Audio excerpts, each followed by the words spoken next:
La izquierda y la derecha no existen. Antes, tal vez en 1791, durante la Revolución Francesa, cuando en la Asamblea Legislativa se reunieron nobles y burgueses para discutir el futuro del reino. ¿O la República? Esa era la cuestión, y como la plebe gritaba mucho, la aristocracia se pasó al lado derecho de las gradas. En la izquierda quedaron los revolucionarios, representantes de la clase campesina y la recién nacida burguesía, que exigían igualdad, legalidad, fraternidad y guillotinas.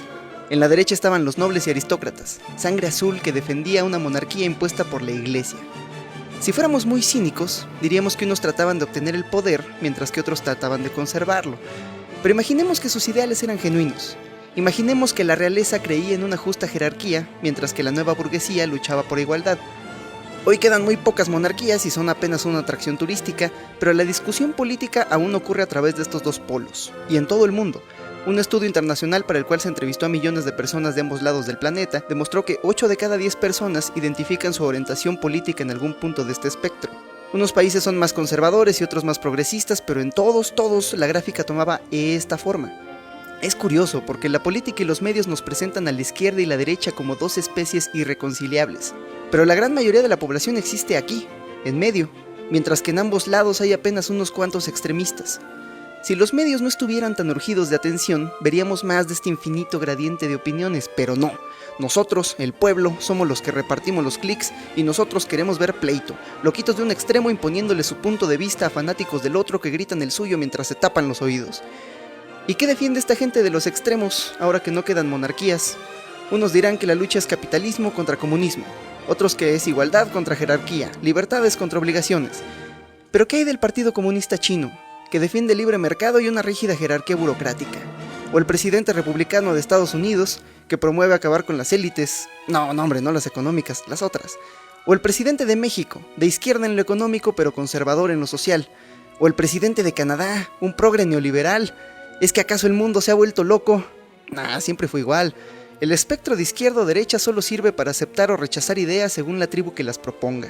¿Esta idea es buena o es mala? ¿A quién le importa? Es buena si es de mi tribu y es mala si es de la otra, y vayan todos al demonio menos la Cueva 36.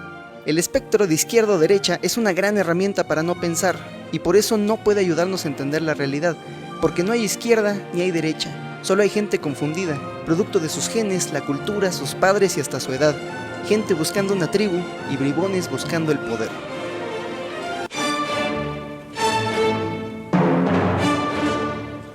El camino perfecto solo es difícil para los que escogen. Si quieres la verdad clara frente a ti, nunca estés a favor o en contra. El conflicto entre a favor y en contra es la peor enfermedad de la mente, dijo un maestro zen llamado Jiang Shisekan. Aquí no venimos a pelear, venimos a entender. Aquí no hay fachos ni zurdos, no somos chairos ni somos fifís. Entonces, ¿qué somos? Pues somos humanos, animales políticos, según Aristóteles, por nuestra necesidad de discutir, interactuar y llegar a acuerdos. Pero antes que humano, antes que homínido, antes que mamífero, tú eres materia viva. Código genético sin más plan que reproducirse y sobrevivir. Reproducirse y sobrevivir. Se oye fácil, pero tiene su truco, porque todos los demás están buscando lo mismo y para ese fin se han inventado órganos, tácticas, camuflajes, y entre la infinita variedad de vida que cubre el planeta han surgido preguntas. Unas son muy obvias y por eso todos llegamos a la misma respuesta. Hambre, come. Sed, bebe. Hotel, trivago. Pero conforme crecíamos en complejidad, surgieron otras preguntas que no son tan evidentes. ¿Qué haces cuando hay un extranjero en la frontera? ¿Qué pasa cuando un miembro de la tribu ya no puede cazar? ¿Cuál es la naturaleza del ser humano? La selección natural no ha podido resolver estas dudas. Por eso, y por el puro hecho de estar vivo, tú ya estás involucrado en 3 conflictos.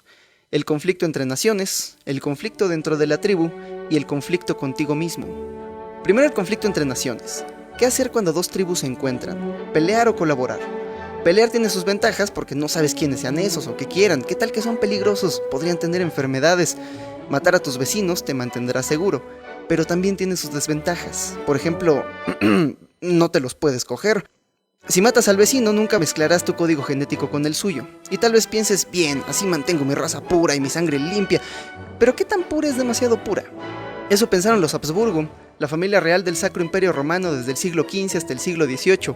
Ellos solo se casaban entre primos, y sí, las comidas familiares eran incómodas, pero al menos no tenían que compartir el poder con otras casas reales. Pero mira qué feos eran.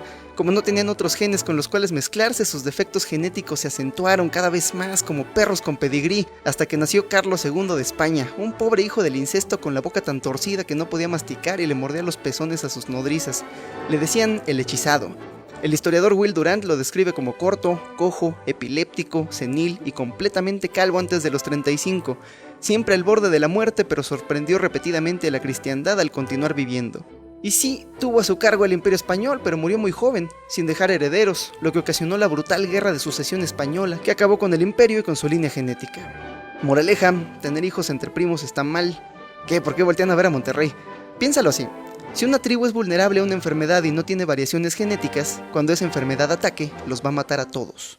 Entonces, ¿qué? ¿Colaboramos? Colaborar con los extranjeros tiene sus ventajas. Ellos tienen acceso a recursos que tú no, así que pueden comerciar. Ellos saben cosas que tú no, así que puedes aprender. Su código genético es distinto, así que pueden tener hijos normales. Juntas, las dos tribus pueden lograr más que cualquier tribu aislada. Pero también hay riesgos. Podrían ser violentos. O peor aún, podrían cargar enfermedades para los que no tienes defensas. El peor escenario del conflicto entre naciones ocurrió cuando los europeos llegaron a América. Y sí, mataron, y sí, violaron, pero el daño que hicieron con sus espaditas fue minúsculo, comparado con el daño que hicieron las plagas y enfermedades que traían con ellos. Se estima que la viruela mató alrededor de 20 millones de personas en el Nuevo Mundo, 90% de la población nativa, 9-0. Los españoles aún encontraron ciudades e imperios, pero siglo y medio más tarde, cuando los ingleses llegaron a Norteamérica, encontraron los restos postapocalípticos de una civilización nativa, solitarios sobrevivientes que lo habían perdido todo y a todos. Uy, chavos, y lo que les espera. Entonces, ¿qué hacer entre naciones? ¿Luchar o colaborar? La selección natural dijo, no sé. Y por eso naciste con ambas tendencias, una más fuerte que la otra como todos, pero ambas respuestas sobrevivieron en tu código genético porque nos ayudaron a sobrevivir. Igual que el egoísmo y la generosidad. ¿Qué haces cuando un miembro de la tribu ya no puede cazar como antes? ¿Cuidas de él o lo dejas a su suerte? Ahí ocurre el conflicto dentro de la tribu. Por un lado tienes una boca más que alimentar y que no está poniendo de su parte. En las precarias condiciones del hombre primitivo esto podría poner en peligro a la tribu entera. ¿Qué pasa si tienes a dos? ¿Qué pasa si la mitad de tu tribu no puede cazar? ¿La otra mitad debe alimentarlos a todos? ¿Qué pasará cuando se encuentren a otra tribu en la que todos cazan y todos pelean? Pero bueno, por otro lado, son tu tribu. También son seres humanos. Los humanos existimos unos para otros, dijo el emperador Marco Aurelio, porque solo míranos. Qué patética raza de primates nos tocó ser. Los humanos vivimos en grupos porque somos débiles, vulnerables. Nuestra única fortaleza es la colaboración. Y mira el horizonte, es una gran fortaleza. Y la forma más simple de colaborar nace en la familia, porque un hermano comparte 50% de tu código genético, un primo 25%, y así, por pura selección natural, aquellos organismos preparados para dar su vida por preservar el código genético de sus hermanos y familiares fueron más exitosos a la hora de pasar sus genes a la siguiente generación. Estamos programados por la evolución para amar a nuestra familia. Pero en poblaciones pequeñas, donde las interacciones locales son siempre con la misma gente, los humanos desarrollamos parentesco por nutrición, o sea, aprendemos a ver a nuestros vecinos como familia, como miembros de la misma tribu. Dicho lo cual, ¿qué será de este holgazán? ¿Vive o muere? Depende de tu tolerancia para la desigualdad, de cuántos vecinos consideras como parte de tu tribu. Si son pocos, tu tolerancia para la desigualdad será alta. Y si estás de acuerdo con que unos tengan más que otros, pensarás que las jerarquías sociales son justas, y todo aquel tratando de subvertirla, todos los que se quieran meter a la fila, deben ser detenidos. Si los miembros de tu tribu son muchos, tu tolerancia para la desigualdad será baja, y si crees que en el fondo todos somos iguales, pensarás que las jerarquías sociales son injustas, artificiales, porque tú ves en cada miembro de tu tribu un valor intrínseco, más importante que cualquier cargo o título. Competir o colaborar. Ese es el conflicto con uno mismo. ¿Cuál es la esencia del ser humano? ¿Somos seres nobles en un mundo malvado o bestias crueles que deben ser contenidas? Vamos a ver, en la esquina de los técnicos está el chino Meng Zi, quien creía que el hombre es bueno por naturaleza. En nuestro corazón están la compasión, la vergüenza, la modestia y la habilidad de distinguir entre el bien y el mal, pero deben ser cultivadas. Del otro lado del mundo, pero muy cerca en el pensamiento, Rousseau decía que la naturaleza humana es compasiva, pero que somos corrompidos por la sociedad. Somos nobles y generosos, pero la jerarquía provoca orgullo, vanidad y desigualdad. Y sí, Rousseau era un hippie, pero su filosofía inspiró las grandes revoluciones del siglo XIX y ayudó a convertir las monarquías religiosas de Occidente en repúblicas seculares y democráticas. Nada mal. Un poquito más moderado, John Locke decía que la gente nace con una mente en blanco, una tabula rasa, y el comportamiento nace de analizar nuestro ambiente y reflexionar sobre estas percepciones. O sea que la gente nace toda igual, y ya cada quien decide si ser bueno o malo, libre o no. Casi en el centro, Karl Marx, que era un materialista, decía que el ser humano no tiene una naturaleza como tal, que son los mecanismos de interacción a los que está sujeto los que lo obligan a ser altruista o egoísta. Pero mira qué implicaciones tan peligrosas tiene su filosofía. Porque si el espíritu humano es una plastilina moldeable por los mecanismos a su alrededor, si no tenemos necesidades básicas como por ejemplo la libertad, ¿qué nos impide manufacturar al obrero perfecto? A mí no me miren, pelense con Aldous Huxley, a él se le ocurrió esta pregunta.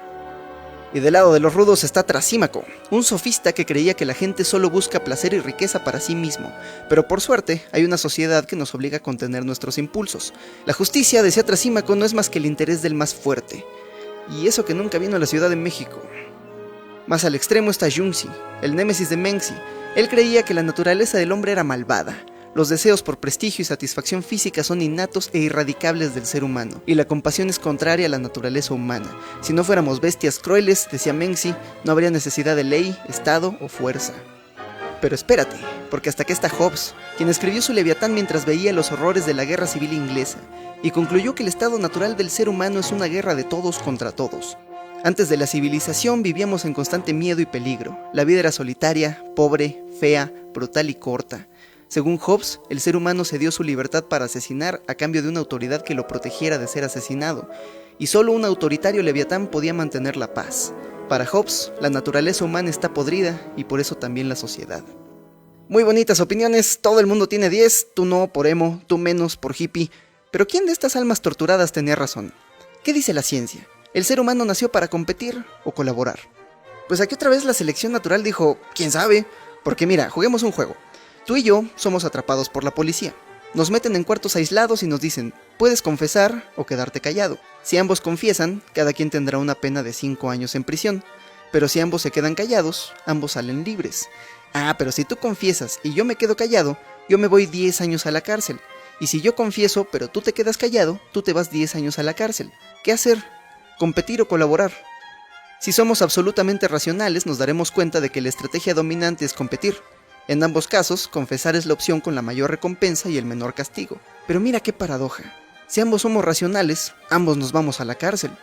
Nuestra única salida es ser irracional. Por suerte, la vida no es un juego de lógica. Somos seres sociales y la vida es larga, así que la interacción con otro ser humano es como una serie de muchos juegos del prisionero. Y a gran escala, la selección natural privilegia a las especies con la mejor estrategia para seguir existiendo. Entonces, ¿cuál es la mejor estrategia? Pues mira, hicieron un concurso del dilema del prisionero, y el ganador fue el algoritmo de Anatole Rappaport, un biólogo y matemático que programó a su prisionero con la estrategia de ojo por ojo. Su algoritmo comienza colaborando. Si el otro colabora, Anatole colabora, pero si el otro lo traiciona, Anatole lo traiciona. Muchas emociones humanas, según Rappaport, han evolucionado para lidiar con esta estrategia: amistad, gratitud, simpatía y algunas formas de hipocresía. Esto no significa que estemos programados para actuar racionalmente estrategias de teoría del juego. Más bien, nuestro cerebro tiene 2 motivaciones fundamentales: cooperación y venganza. Y ambas se sienten bien. En el departamento de neurología de la Universidad de Emory escanearon el cerebro de unas personas mientras jugaban al dilema del prisionero. Cuando ambos cooperaban, el sistema de recompensa de dopamina se activaba. Se sentía bien. Pero cuando uno cooperaba y era traicionado, este sistema respondía de manera negativa. Se sentía mal. Ah, pero cuando tomaban venganza, esta zona del cerebro se activaba. Esta es la misma área estimulada por la dopamina cuando consumimos nicotina, cocaína y azúcar. Y al parecer también cuando tomamos la dulce venganza. Cooperar con los que cooperan se siente bien, pero castigar a los que nos traicionan se siente mejor. Y para que veas que la evolución es un trabajo mal hecho, esta estrategia no es perfecta, porque una sola traición puede mandar a 2 individuos a una espiral de venganza donde nadie gana y todos pierden. Estas son las 3 preguntas que la selección natural no pudo responder. 3 conflictos que debemos resolver solos. ¿Y de qué depende nuestra decisión? Idealmente, la razón, pero esta es tan pequeñita comparada con las fuerzas y tendencias que actúan dentro y fuera de nosotros. ¿Pero de dónde vienen estas fuerzas y tendencias? Bueno, aquí hay muchos culpables, pero los principales son 3. Tus papás y el tiempo. Tus padres porque te dieron tu cerebro. En 2010, la Universidad de Londres, no, la de veras, esta analizó a 92 estudiantes y descubrió que podían predecir sus orientaciones políticas solo por la forma de su cerebro. Los que se consideraban a sí mismos de derechas tenían más grande esta parte, que está relacionada con la agresión, miedo, ansiedad y detección de amenazas. Los que se consideraban de izquierda tenían más grande esta parte del cerebro, que se encarga de regular funciones cognitivas como la inhibición verbal, la toma de decisiones y la empatía.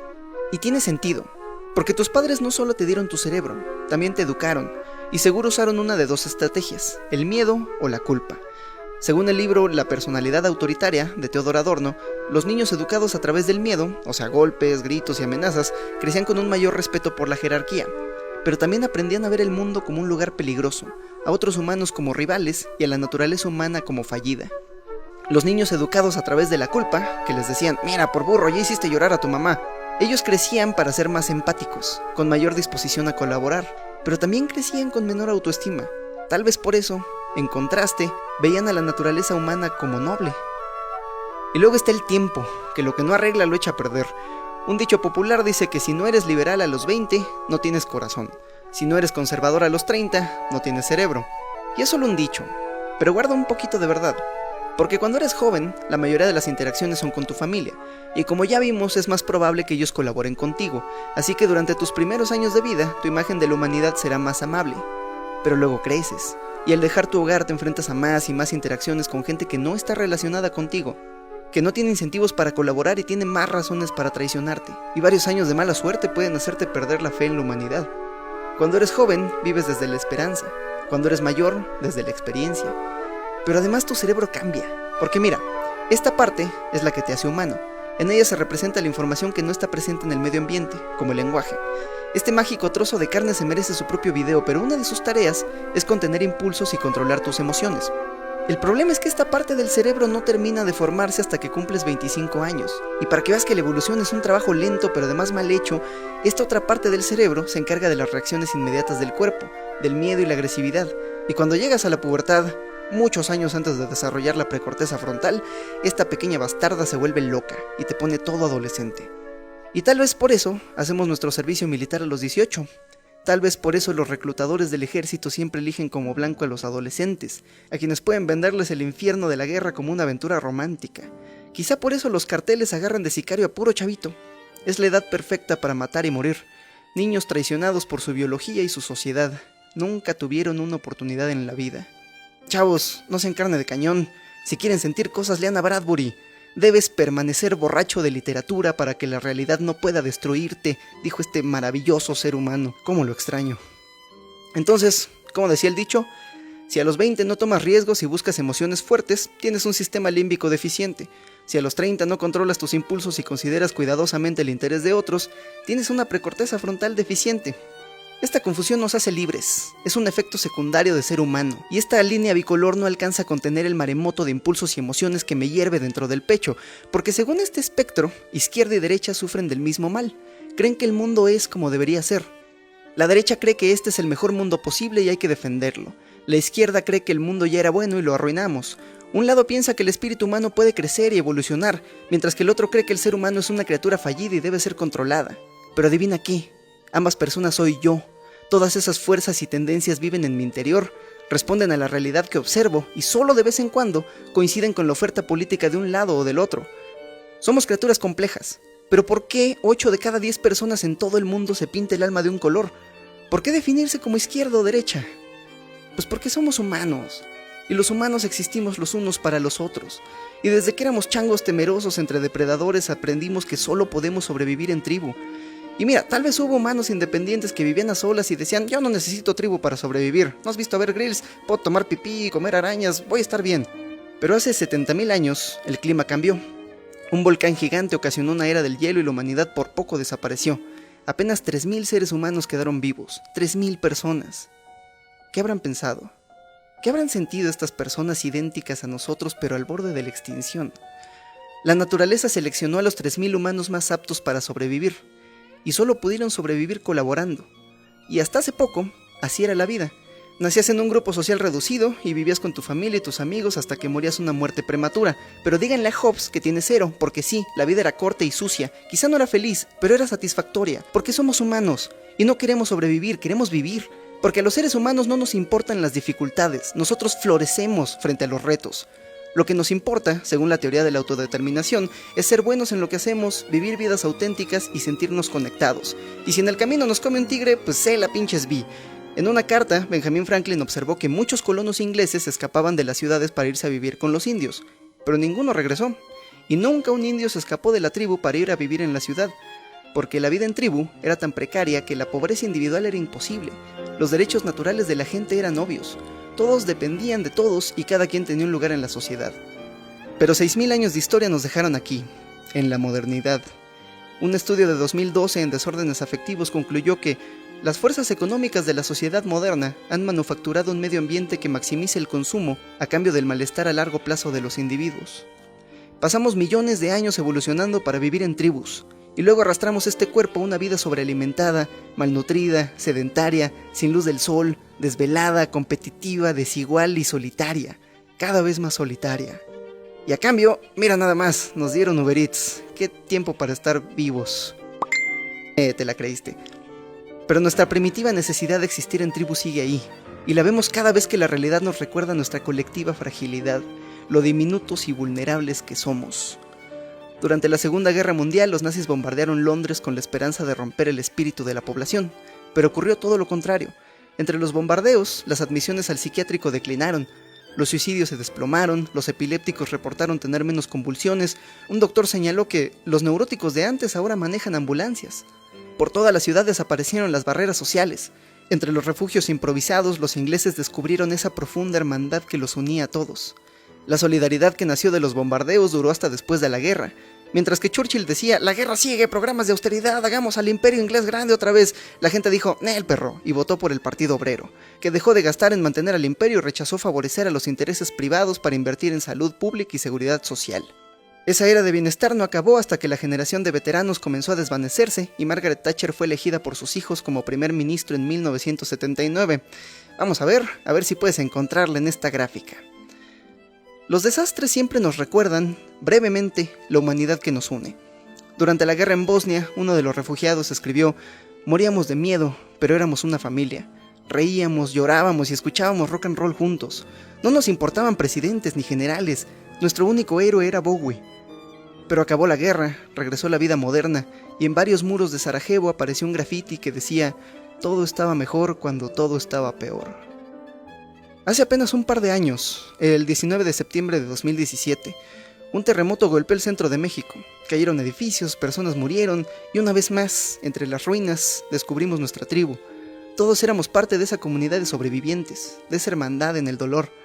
Yo vi de cerca las cadenas humanas, las donaciones, los gestos de amor entre completos extraños. Cada uno de nosotros se sentía como una célula de un organismo más grande que trabajaba en armonía. Pero la armonía duró poco. Una semana más tarde, cuando todos regresamos a nuestras solitarias oficinas, una conocida publicó en un foro de publicistas, «Soy la única que se siente así. Después del temblor, cuando todos nos ayudábamos, sentí que lo que hacía importaba, que todos teníamos una razón de ser. Hoy que estoy de vuelta en la oficina diseñando una lata de atún, siento que estoy desperdiciando mi vida». Pero la hermandad duró muy poco. Después del sismo se reunieron toneladas de víveres para los damnificados, se donaron millones de pesos, todo muy bonito, y días más tarde nos enteramos de que supuestamente el gobernador de Morelos estaba robando los víveres para ponerlos en bolsas con sujeta, míralo, muy guapo, y repartirlo a la población, porque al año siguiente había elecciones, porque el poder opera con reglas distintas y a veces contrarias a la humanidad.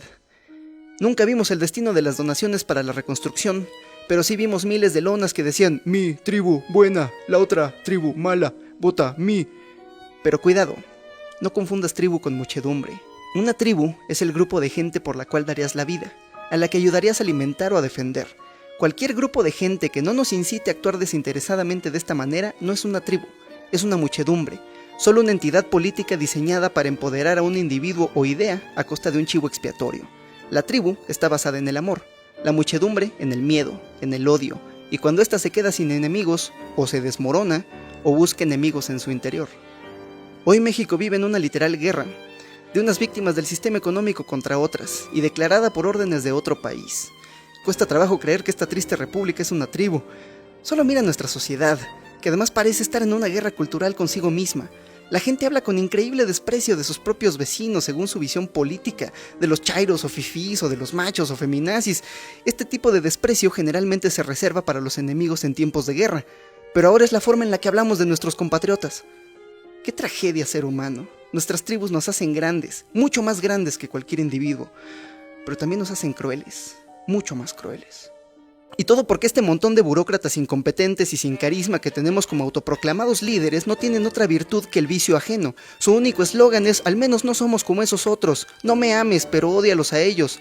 Pero esos otros, ellos, son igual que tú. Todas estas tendencias existen dentro de ti, dentro de mí, dentro de todos, en mayor o menor medida, pero no son malas. Todas las fuerzas y tendencias que la mente simple identifica como de izquierda o derecha son necesarias para tener una sociedad saludable. Y si pensamos distinto no está mal, te invito a una chela, lo platicamos. Lo que sí está mal es excluir a otros miembros de tu tribu para hacerte del poder. Es la traición más idiota y cortoplacista que existe. Daña a la misma nación que quieres gobernar y destruye en semanas los complejos sistemas de organización que hemos construido desde que somos un país. La izquierda y la derecha no existen, son un truco de la retórica para que los hijos de los pobres se maten en el campo de batalla mientras las élites se pelean por el poder. Pero si fachos y zurdos, o como se quieran llamar, se quitaran la venda de los ojos, se darían cuenta de que tienen mucho más en común entre ellos que con sus líderes. O como dijo Theodore Roosevelt, los partidos políticos se han transformado en herramientas para promover intereses corruptos, que usan a ambos imparcialmente para sus propios fines. Detrás del gobierno opera un gobierno invisible, sin lealtad ni responsabilidad hacia la gente. Destruir este gobierno invisible y disolver la alianza entre negocios corruptos y políticos corruptos debería ser la primera tarea del Estado. Pero para disolver esta alianza hay que entender cómo opera.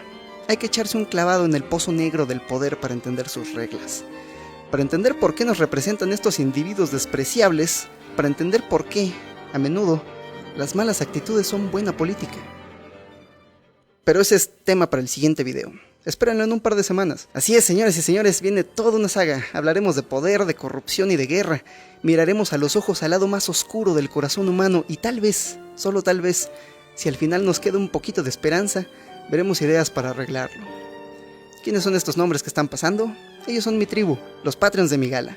Juntos aprendemos del mundo y los tiros penetrantes de su fortuna injusta para poner los brazos y darles fin con atrevida resistencia. Yo sé que es difícil hallar entre las tumbas un lugar para la risa. Yo mismo a veces caigo y el viento levanta mi rostro como una alfombra rota. Pero aún en las celdas, bajo la lluvia, yo no perdí la fe. Amigos, aunque os golpeen, jamás perdáis la fe. Aunque vengan días sucios, jamás perdáis la fe. Aunque yo mismo os niegue de rodillas, no me creáis. Amad la vida, guardad rocío para que las flores no padezcan las noches canallas que vendrán. Sí, también suscribíos y dadle click a la campanita. Bye.